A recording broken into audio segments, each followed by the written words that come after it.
You are listening to Leaders and Legends, a podcast featuring some of Indiana's most fascinating men and women whose impact has shaped our state, our communities, and us. Join us as we discuss their imprint on our history. Leaders and Legends is brought to you by Veteran Strategies Incorporated, your local veteran business enterprise specializing in public relations, media relations, public outreach, crisis communications, and digital photography. My name is Robert Bain, Principal of Veteran Strategies, former Deputy Chief of Staff to Mayor Greg Ballard, and Communications Director for the Indiana Republican Party. I'm honored to be your host for our discussion. You are listening to Leaders and Legends, a podcast presented by Veteran Strategies, a local veteran public relations enterprise, and sponsored by Girl Scouts of Central Indiana, Garmond Construction, the Crown Plaza Hotel, Grand Hall, and Conference Center at Historic Union Station, the law firm of Bose, McKinney, and Evans, and the Bose Public Affairs Group, the McGinley's Golden Ace Inn, and McAllister Machinery, your friendly neighborhood Caterpillar dealer. Thank you for joining us on the Leaders and Legends podcast. Our guest today is Fahad Nazer. It's our great honor to meet him today. He was referred to us by some friends who a lot of you know, and it's not the typical podcast. We're going to release it on a Thursday, but it's a great opportunity to talk with him. He has a terrific career and currently serves as the official spokesperson for the Embassy of the Kingdom of Saudi Arabia in Washington, D.C. And not only that, he is also incredibly intelligent because he's a political science undergrad, like the host of Leaders and Legends. Mr. Nazer, thank you very much for coming on. Thank you very much for having me, and I hope I can live up to that billing. Well, how long have you been in the United States? Reading through your bio and seeing your educational background, it appears you spent a lot of time here in the States. I did, yeah. I actually went to, attended high school and college here. I attended the United Nations International School in New York City. I'm not going to tell you when I graduated, but give us a hint. And I also received a Bachelor of Arts from New York University in New York City as well. Were you at St. John's University, and that's where you received your master's degree in political science? Were you at St. Yeah. So I did also receive a master's. I also worked on a PhD for at Catholic University here in Washington, D.C. Unfortunately, I never quite got to finish or even to start my dissertation, but it's on my bucket list, as they say. Now, were you at St. John's at the same time? And I'm not trying to date you. I think you and I are roughly the same age, but were you there when Chris Mullin and Walter Berry and Bill Winnington and all those great St. John's teams of the mid-'80s were out and about? I think that was a little before my time, a few years before. But St. John's has always had a great basketball team, and I followed it when I was there. But those guys, were afraid you're a couple of years older than me, I'm afraid. Mr. Nazer, what made you decide to major in political science? It's kind of a catch-all major. A lot of us do it because we think we're going to get a PhD or go to law school or another sort of liberal arts springboard education. Why did you choose political science? And if you have a couple of philosophers or if there was a part about the political science curriculum that you enjoyed, please share it. So that's a good question. Well, my late father was a career diplomat who worked at the Saudi Foreign Ministry for many years, so that was certainly a factor. Attending the United Nations International School also allowed me to interact with many of the children of UN diplomats, and that I think further increased my interest in diplomacy, in international relations, in international organizations. So it made perfect sense for me to pursue that. And in retrospect, I really am glad that I did, because it allowed me to be in this position as spokesperson at the Saudi embassy here in Washington. And I was, I welcomed the appointment as soon as I as soon as I heard, because of the fact that I'm a strong believer in the importance of Saudi-U.S. relations. I think this is a mutually beneficial relationship that has not only endured, but it has continued to grow and to deepen and to strengthen over the past 75 years. And they're both Republican and Democratic administrations, I might add. So I really relish the opportunity to go on shows just like this one to talk about the importance of the relationship, not only to Saudi Arabia, but also to the United States, and to stress the fact that it's been mutually beneficial, as I said, to the national security interests of both countries, I would say. And it's been good for the region overall. The United States and Saudi Arabia, to the point that you just mentioned, have an interesting history going back decades. And I remember being a kid and reading a story about how Franklin Roosevelt and Winston Churchill were meeting with the king of Saudi Arabia. And my history may be a little off. I haven't read the story in probably 40 years, so correct me. And Churchill gave the king a Rolls Royce as a present. This is in the middle of World War II. And Roosevelt, not to be undone or to be outdone, I should say, arranged for a DC-3 or C-47 plane to be presented as a present to the king of Saudi Arabia, or the king of the Saudis. Are you aware of that story? Is that something that's in the folklore of Saudi Arabian history? And do you think it's a sort of a microcosm of the wooing of the Arabian Peninsula by the West, going all the way back to World War II?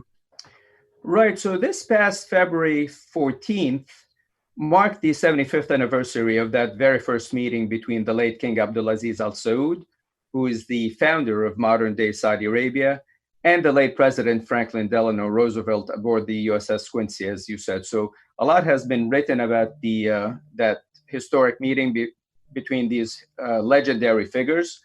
And what is interesting is not only did they get along very well, but that meeting really was the beginning of a great relationship that has continued, as I said, for the past 75 years, and it has continued to strengthen and to broaden and to deepen on multiple levels.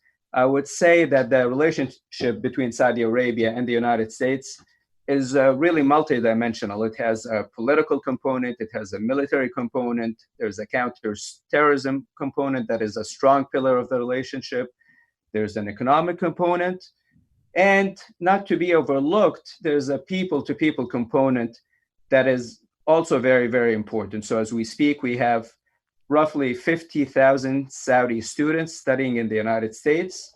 Now they're all here to attain a formal education, but many of them also take time to give back to their local communities. So they're volunteering their time to spend time at soup kitchens, for instance, or at retirement communities. Some have even helped out some communities recover from natural disasters, as was the case a few years ago after Hurricane Katrina. So this is a great relationship. It's mutually beneficial, and we certainly look forward to it continuing to grow and to deepen well into the future. If you were in front of 1,000 Americans, multi-generational Americans who may or may not pay attention to international affairs in any way, and you had to address 2 or 3 misconceptions about Saudi Arabia, which 2 or 3 would you choose? Well, there's a few, but I will start by focusing on the fact that we work very, very closely together on counterterrorism.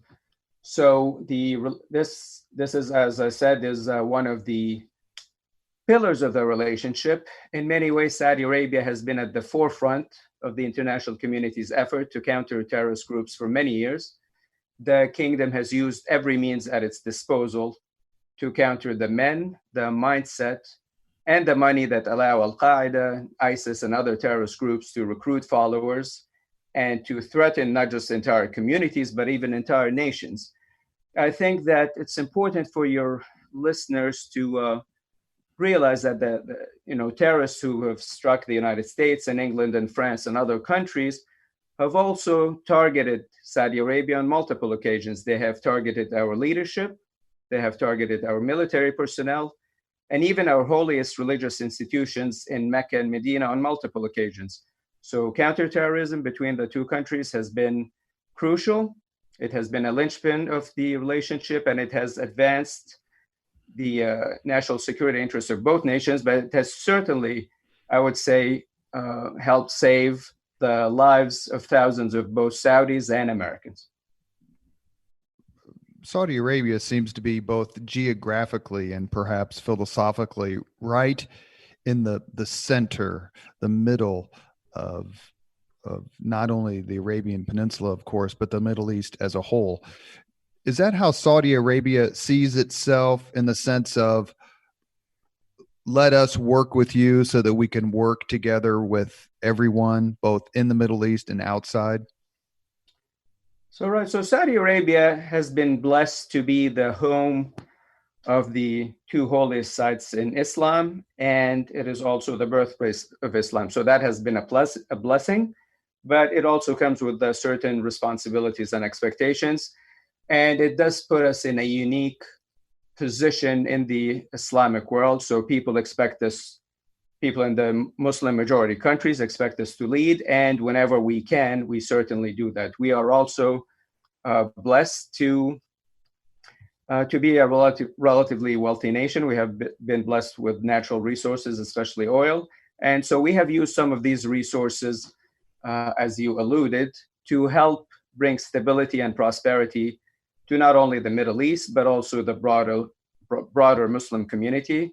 So whenever possible, we have used our good offices. We have tried to mediate, resolve some of the disputes around us. We have used some of our wealth to help some of the neighboring nations through financial assistance and things along those lines. So yes, we are, I think, blessed to be in that position, but with that position comes a lot of responsibility, and we welcome the responsibility. We take every chance we can to bring stability and prosperity to the region, because we think those two things often go hand in hand.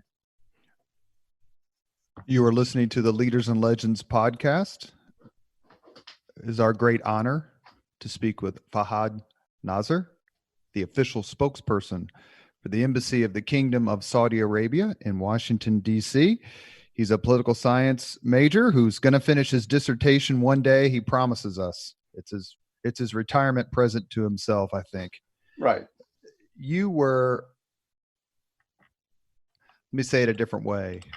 For many people, perhaps, their first real immersion and understanding of the supreme role Saudi Arabia plays, not only in the Middle East, but in war and peace throughout the world, came with its stout commitment to the United States and coalition forces in the Persian Gulf War in the early 1990s. When Saddam Hussein invaded Kuwait and President George H.W. Bush said, this will not stand, he could not have said that, in my view, without the help and backing and support of Saudi Arabia and its ruling family and government. Looking back on that, are the Saudis proud of their role in helping preserve Kuwait's freedom and ejecting those forces from their invasion and standing kind of, as the best way to put it, a beacon of stability in an otherwise perhaps unstable place? Yes, absolutely. I mean, Kuwait is not only our neighbors, it is one of our closest allies and partners in the region. But I think I'm old enough to remember the Gulf War very well. And I completely agree with you. I think that moment was a testament to how closely Saudi Arabia and the United States worked together. It was a testament to the partnership and to the alliance, because, and I don't use the word alliance loosely, but I think that is what it was, because our forces, as you said, stood and fought side by side to expel the invading troops of Saddam Hussein from Kuwait. And incidentally, that was not the only time that Saudi and U.S. forces fought side by side together. So that was the first time.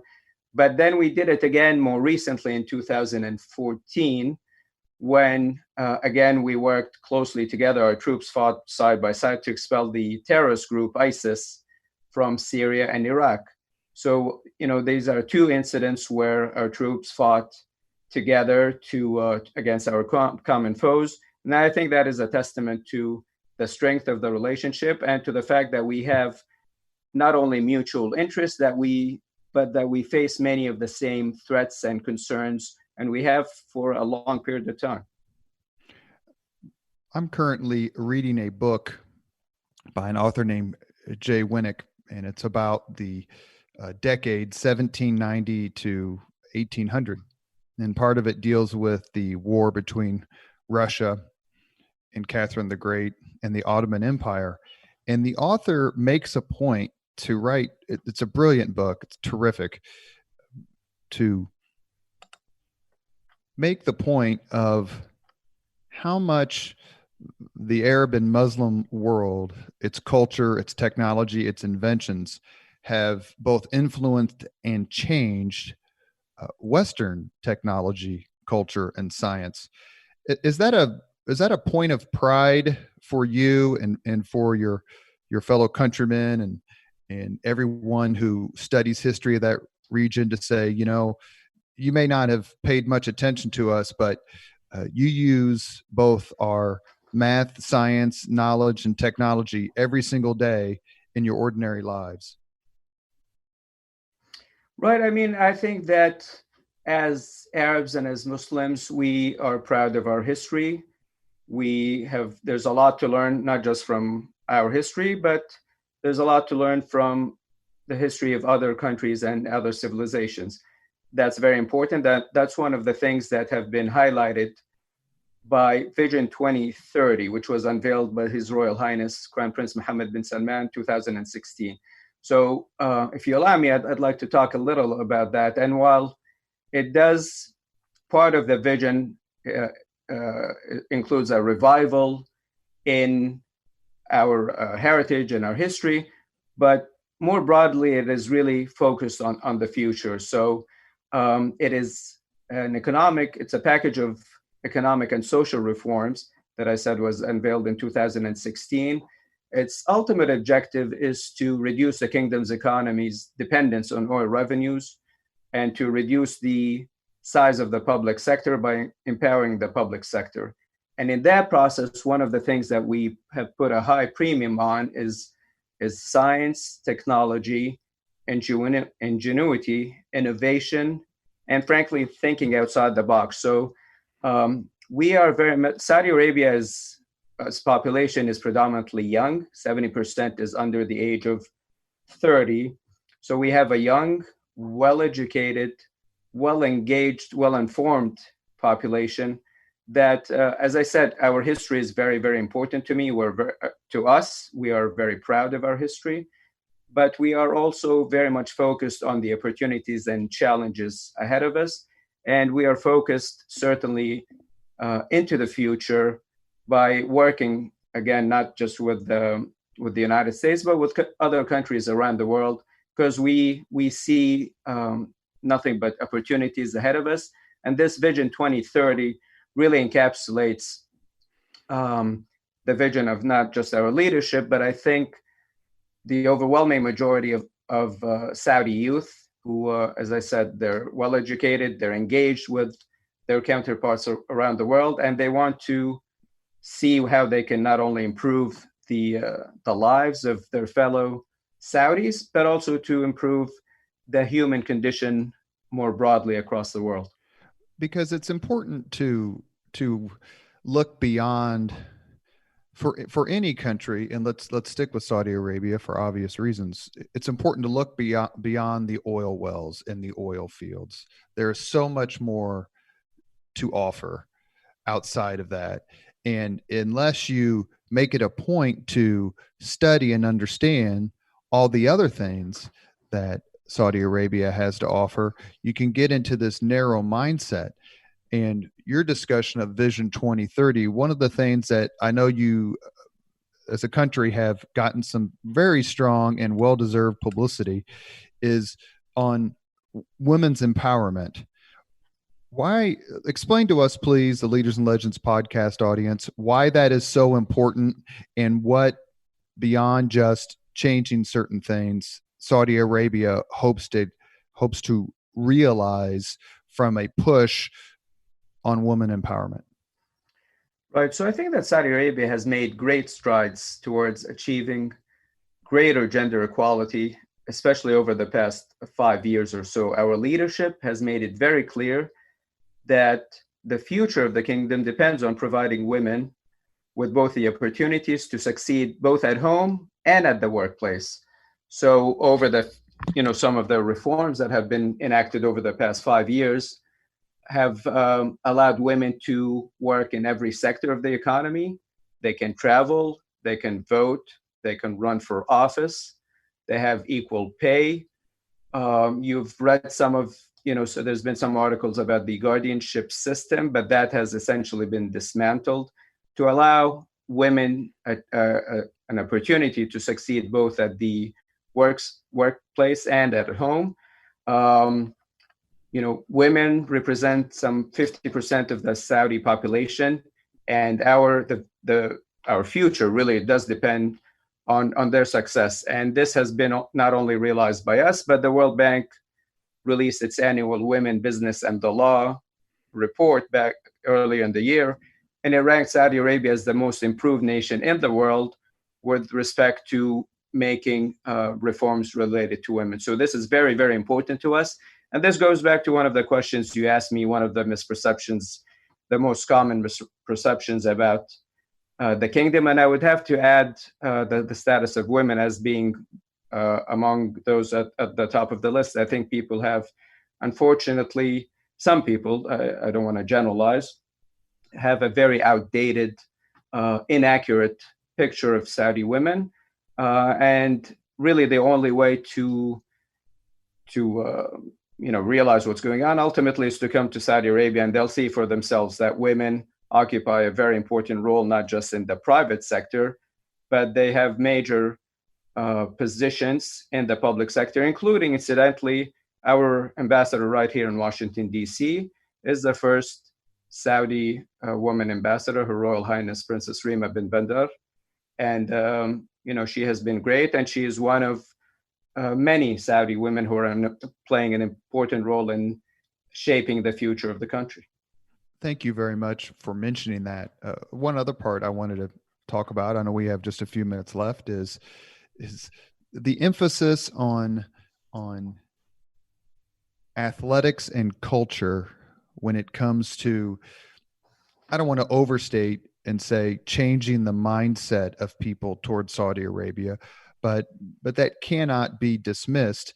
And whether someone has a narrow view, unfortunately, or a wider, more philosophical and inclusive view of Saudi Arabia, some of the events and some of the projects taking place or will take place in your country are phenomenal. You don't necessarily think Saudi Arabia when you think Monster Jam or WWE wrestling. How important is it to you to have events like that to the country to say, look, we can laugh and smile and have a great time too, and we do the same thing that everyone else does? Right, that's exactly right. As I said, Saudi Arabia's population is fairly young. Over 70% are under 30. They are very well connected in terms of having access to information through satellite television and, more importantly, the internet. Social media is very big in Saudi Arabia, whether it's Twitter, YouTube, or any of these other social media platforms. So they are well aware of the cultures of other countries. A lot of them are very well traveled. For a number of years, frankly, we had limited entertainment options inside Saudi Arabia. But as tourism, encouraging tourism and entertainment are two of the sectors that will be the key to the success of Vision 2030. And this, the credit goes to His Royal Highness Crown Prince Mohammed bin Salman for realizing that Saudi Arabia has a lot of hidden treasures and gems that us Saudis, before anybody else, need to explore and to realize and to visit. And that has already begun to pay dividends, as we have seen an increase in domestic tourism last year. But just as importantly, we have opened up the kingdom. We have issued a tourist visa now, and we have had hundreds of thousands of people go in to visit and to see what the kingdom has to offer, not just to explore our natural sites and our pre-Islamic sites as well, but also to attend some of these entertainment events, whether it's hip hop concerts or classical music or wrestling or movie awards or festivals. The whole point of Vision 2030 is that it provides a choice for people. So obviously, Saudi Arabia is a big country. Not everybody wants to attend music concerts or festivals, but for those who do, and it's a very, very big segment, that option is there. You don't need to travel anymore. You are, in that way, you're generating jobs in not just the entertainment sector, but also in the domestic tourism sector. So Vision 2030 really is very visionary. And people who have been to the kingdom, especially in recent years, are struck at the pace, at how quickly things have changed for the better. They are struck by how many more options they have, not just in terms of entertainment, but even just going out to a mall or restaurants or parks. And we have a number of great projects that are currently underway, including what will become the first smart city to be created from scratch, what we call NEOM. And again, all the credit goes to His Royal Highness Crown Prince Mohammed bin Salman, who I should add, I'd be remiss if I didn't say a couple of words about him, because I think there's not enough is known about him in the West or in the US. But the Crown Prince is young. He is essentially the same age as the majority of Saudis. He has spent his entire life in Saudi Arabia, so he understands the kingdom's history very well. He's a student of history, I would add.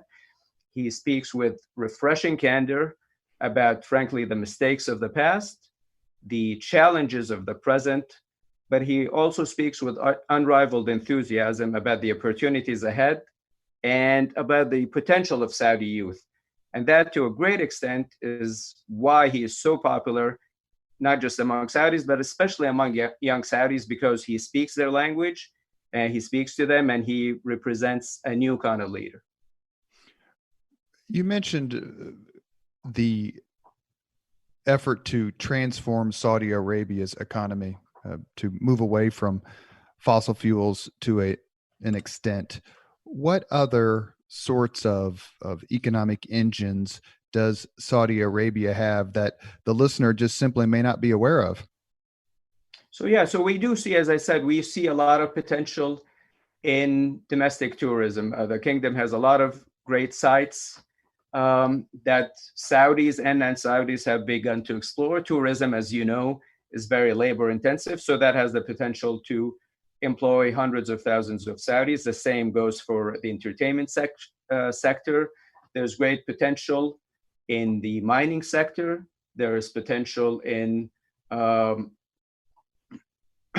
there's also potential in internet technology, in the technology sector. There's potential in housing, in medical. The medical field has always been at the top of our priorities in terms of developing state-of-the-art medical institutions. That will continue going forward. The same goes for housing. The same goes for education.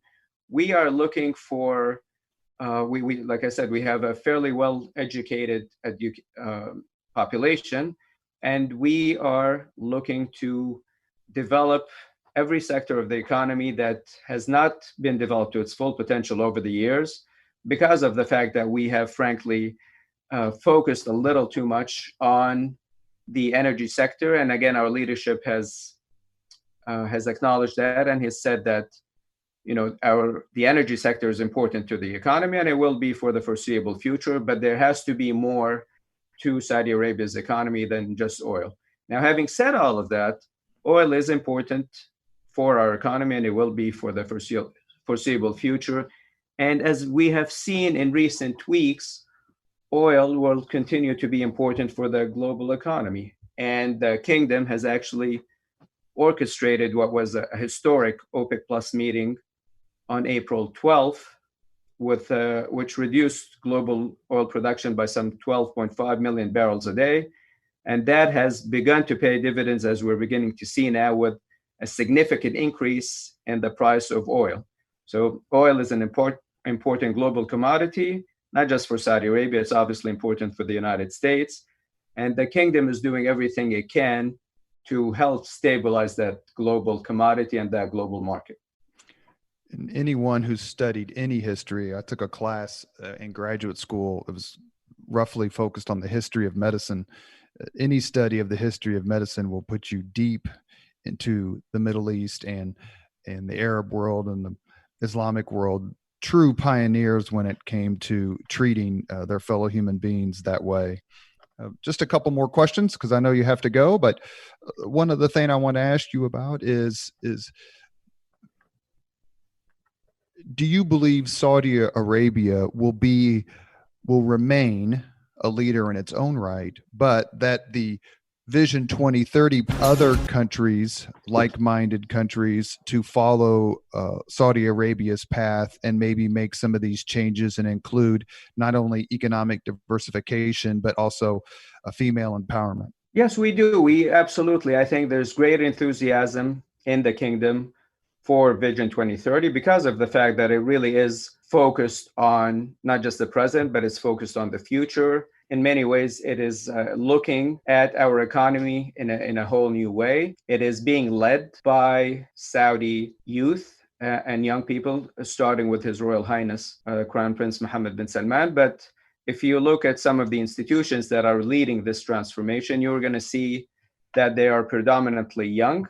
The leadership is predominantly young, and you're also having a lot of women in important decision-making positions. So this bodes very well, certainly, for the vision inside the kingdom. And we do hope that it will inspire other countries in both the Arab world and the broader Muslim world, because we strongly believe that stability, political stability, and economic prosperity go hand in hand. Saudi Arabia maintains great relations, strong relations with the overwhelming majority of countries around the world, not just in the Middle East, not just in the Muslim world, but also in the West, starting with the United States. But we also have great relations with the United Kingdom and France and others. So this is our vision. It is one that is built on political stability, and we do this multilaterally. We work with our partners to many of the challenges that we face are global in nature, so they require global solutions. So we always look to our partners and our allies. We look to international organizations, multilateral organizations, including the United Nations, to come up with solutions to resolve the ongoing political issues and conflicts in the region and beyond.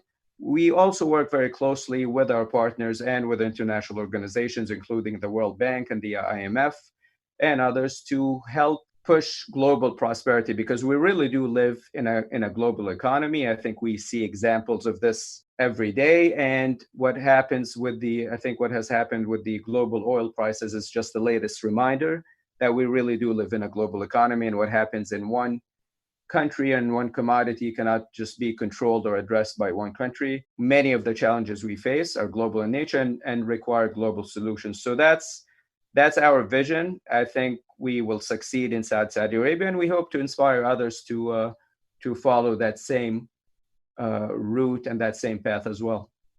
As we end the Leaders and Legends podcast, we started talking a little bit about your experience in the United States, your education, and uh, attending college and graduate school.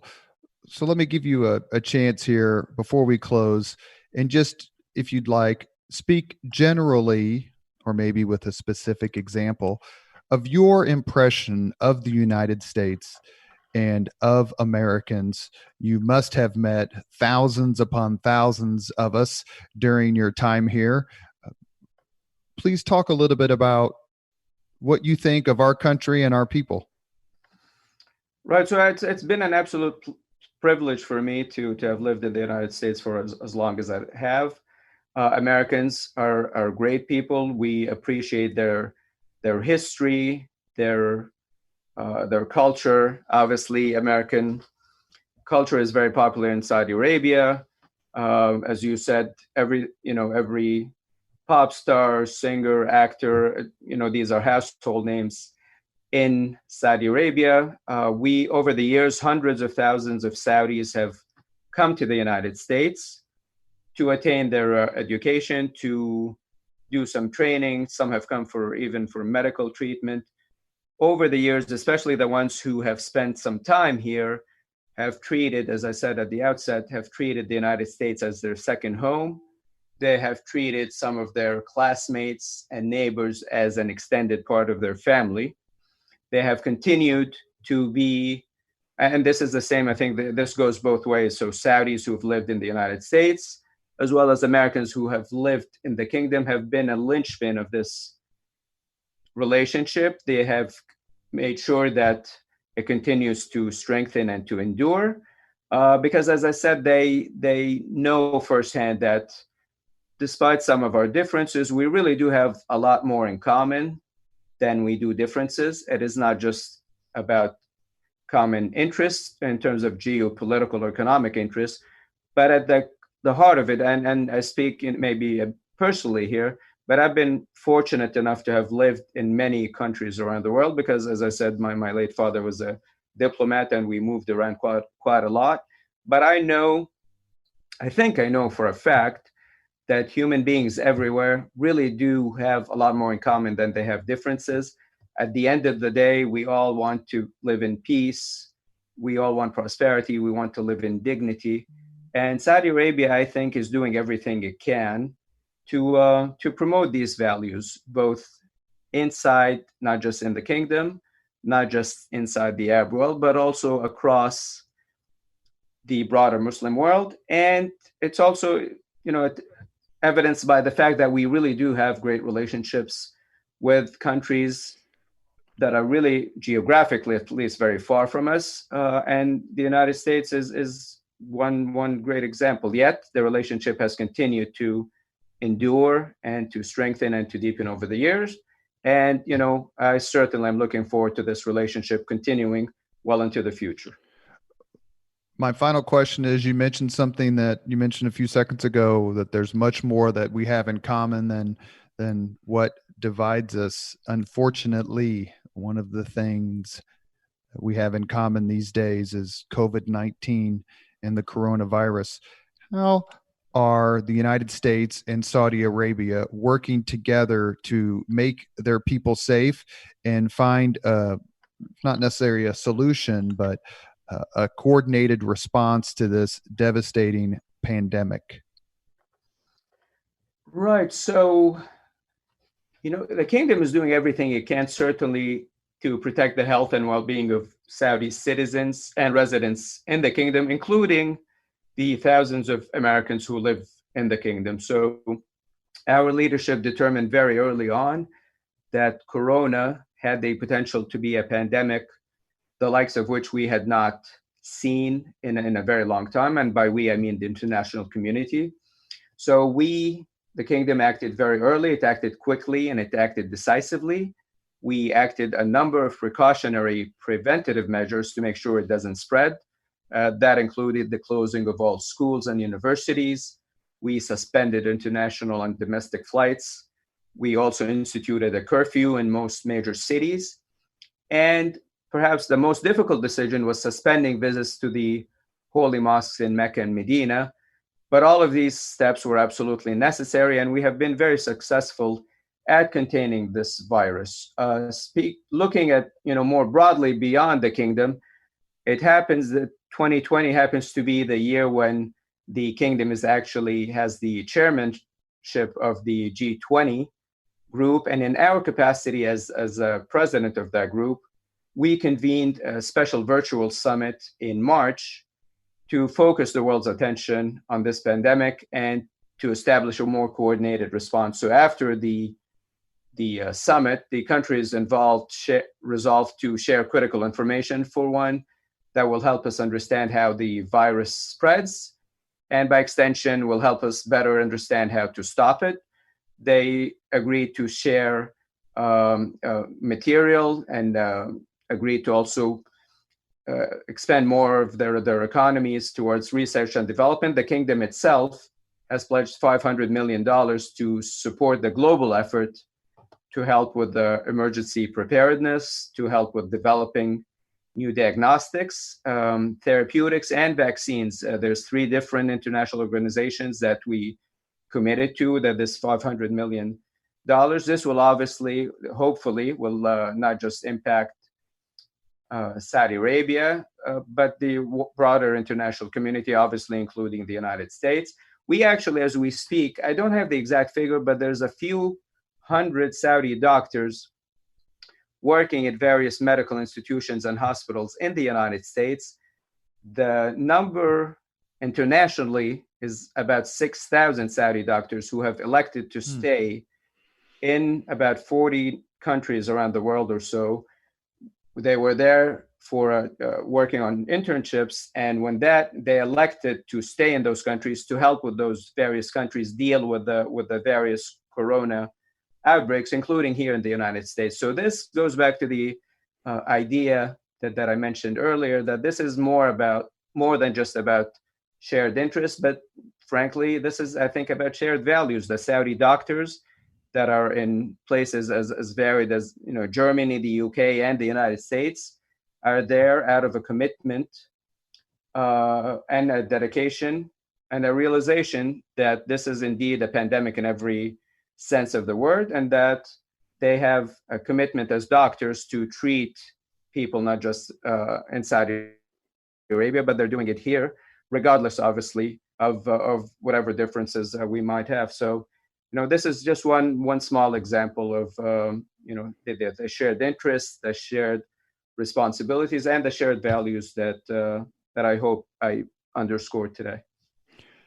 You have been listening to Leaders and Legends, a podcast presented by Veteran Strategies, a local veteran public relations enterprise, and sponsored by Girl Scouts of Central Indiana, Garmond Construction, the Crown Plaza Hotel, Grand Hall, and Conference Center at Historic Union Station, the law firm of Bose, McKinney & Evans, and the Bose Public Affairs Group, the McGinley's Golden Ace Inn, and McAllister Machinery, your friendly neighborhood Caterpillar dealer. Our guest today has been Fahad Nasser, official spokesperson, the Embassy of the Kingdom of Saudi Arabia in Washington, D.C. It's been an honor, sir. We'd love to have you back on if there's anything else you want to talk about, and we are very grateful for your time.